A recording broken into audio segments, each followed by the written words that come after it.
நம்ம Ashwin sweets and ஸ்நாக்ஸை ஆஸ்திரேலியாவுக்கு export பண்றதுக்கு கான்டாக்ட் பண்ணுங்க 7373755163.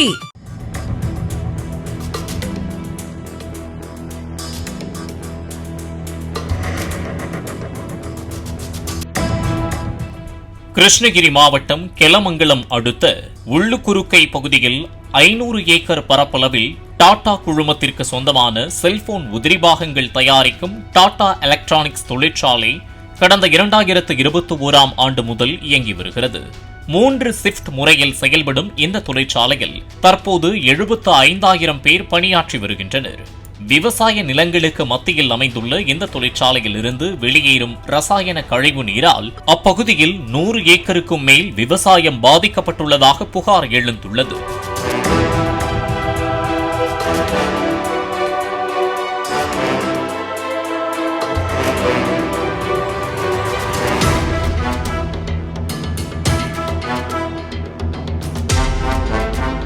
இந்த தொழிற்சாலையில் இருந்து வெளியேறும் ரசாயன கழிவுகள் நேரடியாக பைப் மூலம் அருகில் உள்ள சிறிய மழைநீர் கால்வாயில் விடப்பட்டு பின்னர் அந்த கழிவு நீர் நேரடியாக விவசாய நிலங்களில் பாய்ச்சப்படுகிறது.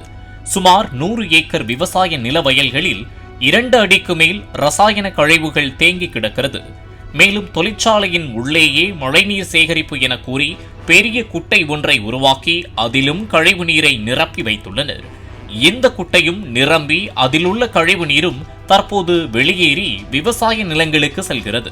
இதனால் அந்த பகுதியில் நிலத்தடி நீர் கடுமையாக பாதிக்கப்பட்டுள்ளது.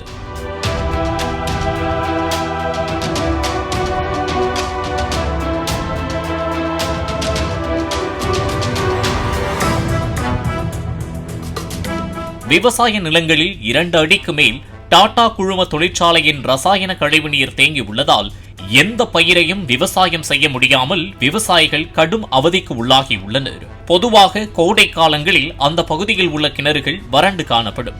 ஆனால் டாடா குழும தொழிற்சாலை வந்த பின்பு அந்த பகுதியில் உள்ள விவசாய கிணறுகள் மற்றும் குட்டைகள் ரசாயன கழிவுநீரால் நிரம்பி வழிகிறது.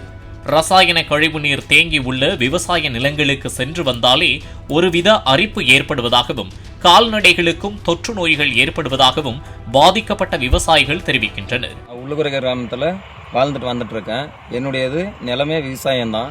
விவசாயத்தை விட்ட வேற எதுவுமே எனக்கு தெரியாது. முன்னோர்கள் காலத்துலேருந்து எங்கள் தாத்தா பாட்டி காலத்துலேருந்து அதுக்கு இடையில வந்துட்டு டாடா கம்பெனின்ட்டு ஒரு கம்பெனி வந்திருக்கு. அந்த கம்பெனியில் கழிவு நீர்கள் கெமிக்கல் தண்ணி வெளியில் வந்துட்டு இருக்கு. எப்படி வருதுன்னு போயிட்டு நாங்கள் செக் பண்ணி பார்க்குறதுக்குள்ள பைப் மூலியமாக விட்டுருந்தாங்க. அந்த பைப் மூலியமாக வந்துட்டு இருக்கும்போது இது என்ன தண்ணின்னு நாங்கள் ஆய்வு பண்ணுறதுக்காக நாங்களே எடுத்துகிட்டு போய் ரிப்போர்ட்டை கொடுத்தோம். டெஸ்ட்டுக்கு ஆய்வு கொடுத்தோம். டெஸ்ட்டு கொடுத்துருந்தும் போது அங்கே வந்துட்டு இது மாதிரி கெமிக்கல் ஸ்ப்ரெட் ஆகிருக்கு அன்ற மாதிரி அவங்க சொன்னாங்க. சொல்லின உடனே சரி நாங்கள் கம்பெனிக்கும் இன்ஃபார்ம் பண்ணோம். இன்ஃபார்ம் பண்ணி உடனே இது மாதிரி கெமிக்கல் தண்ணி வந்துட்டு இருக்கான்ட்டு அவங்க எதுவுமே நடவடிக்கை எடுத்துக்கல. மறுபடியும் மாசு கட்டுப்பாட்டு டிபார்ட்மெண்ட்டுக்கு நாங்கள் ரிப்போர்ட்டு வந்து ஆய்வாளருக்கு இன்ஃபார்ம் பண்ணோம். இன்ஃபார்ம் பண்ண உடனே மாசு கட்டுப்பாடுங்க வந்து ஆய்வு பண்ணாங்க. தண்ணி ரிப்போர்ட்லேருந்து இது மாதிரி கெமிக்கல் ஆயிருக்கு, கெமிக்கல் இருக்குன்ற மாதிரி அவங்களும் சொல்லியிருக்காங்க. மறுபடியும் இருந்துக்குன்னு அவங்களும் எந்த ஒரு நடவடிக்கையும் எடுக்கல. மறுபடியும் நாங்கள் என்ன பண்ணோம், கலெக்டர் ஐயாவுக்கு ஒரு மனுவாக கொடுத்தோம். மனு கொடுத்த பிறகு நடவடிக்கை கலெக்டர் ஐயா இருந்துன்னு நாங்கள் நடவடிக்கை எடுக்கிறோன்னு சொல்லி அனுப்புனாங்க. மறுபடியும் நாங்கள் மனு கொடுத்த பின்னாடி இப்போ கிட்டத்தட்ட ஒரு 12 நாள் ஆயிடுச்சு. இனியோட எந்த ஒரு நடவடிக்கையும் கிடையாது. தண்ணி ஆறாக போயிட்டு இருக்கு. வலி எங்கே பார்த்தாலும் கெமிக்கல் தண்ணியை, காலை வச்சாலும் கெமிக்கல் தண்ணியை, காலை வச்சாவே பயங்குது. காலெல்லாம் ஒரு மாதிரி சுரிகிற மாதிரி இருக்குங்க. கிணத்துல பார்த்தா கிணறு ரொம்ப தண்ணி. மே மாதத்தில் வந்துட்டு எங்கள் கிணத்துல தண்ணி இருக்காது. அதாவது இப்போ வந்துட்டு இந்த டாடா கம்பெனி வந்த பின்னாடி மே மாதத்துலேயும் தண்ணி நெறிஞ்சு கிடக்கு கிணத்துல. என்ன தண்ணின்னு பார்த்தாக்கா எல்லாமே கெமிக்கல் தண்ணி தான் இருக்குது. இதனால எங்கள் வாழ்வாதாரமே போயிடுச்சு. எங்களை தயவு செஞ்சு எல்லாருமே முதலமைச்சர் அவர்கள் தயவு செஞ்சு எங்களை மீட்டு கொடுக்குமாறு கேட்டுக்கொள்கிறோம். இது குறித்து அந்த பகுதி விவசாயிகள் ஆரம்பத்திலேயே அந்த நீரை எடுத்து சோதனை செய்துள்ளனர். சோதனையின் முடிவில் ரசாயன கழிவு கலந்துள்ளதும் அதேபோல் அந்த கழிவு நீரால் எந்த பயிரும் விவசாயம் செய்ய முடியாது என்பதும் உறுதியானதை அடுத்து அப்பகுதி மக்கள் கிருஷ்ணகிரி மாவட்ட கலெக்டர் அலுவலகத்தில் புகார் அளித்தனர். புகாரின் பேரில் மாசு கட்டுப்பாட்டு வாரியம் நேரடியாக சம்பவ இடத்திற்கு சென்று வயல்களில் தேங்கியிருந்த நீர், கிணற்று நீர் என பல்வேறு மாதிரிகளை சேகரித்து சோதனைக்கு உட்படுத்தினர். அதேபோல் தொழிற்சாலை வளாகத்தில் அமைந்துள்ள குட்டையில் இருந்தும் பல்வேறு நாட்களில் மாதிரிகள் சேகரிக்கப்பட்டு சோதனை மேற்கொள்ளப்பட்டது. சோதனையின் முடிவில் அந்த மழைநீர் குட்டை, அதேபோல் விவசாய கிணறுகள் மற்றும் வயல்களில் இருந்தது ரசாயன கழிவுகள் கலந்த நீர்தான் என்பதும், நிலத்தடி நீரும் மாசடைந்திருப்பதும் உறுதி செய்யப்பட்டது. இதனையடுத்து மாசு கட்டுப்பாட்டு வாரியம் சார்பில் டாடா எலக்ட்ரானிக்ஸ் நிறுவனத்திற்கு இதனை தடுக்க அறிவுரைகள் வழங்கியுள்ளது.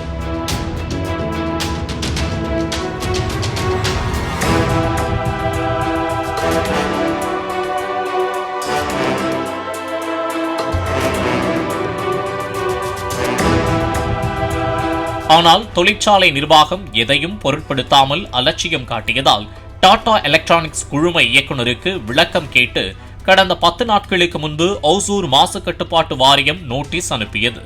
அந்த நோட்டீஸில் தொழிற்சாலைக்கு வழங்கப்பட்ட ஒப்புதல் ஆணையின் நிபந்தனைகள் மீறப்பட்டுள்ளது தண்டனைக்குரிய குற்றமாக மாசு கட்டுப்பாட்டு வாரியம் கருதுவதாகவும், ஒப்புதல் நிபந்தனைகளை மீறியதற்காக தொழிற்சாலையின் மீது ஏன் சட்ட நடவடிக்கை எடுக்கக்கூடாது, தொழிற்சாலைக்கான மின் விநியோகத்தை நிறுத்துவதற்கான நடவடிக்கை ஏன் மேற்கொள்ளக்கூடாது எனவும், அதேபோல் தொழிற்சாலையை மூடுவதற்கான உத்தரவை ஏன் பிறப்பிக்கக்கூடாது எனவும் கேள்வி எழுப்பி 15 நாட்களுக்குள் விளக்கம் கொடுக்கும்படி நோட்டீஸ் கொடுக்கப்பட்டுள்ளது.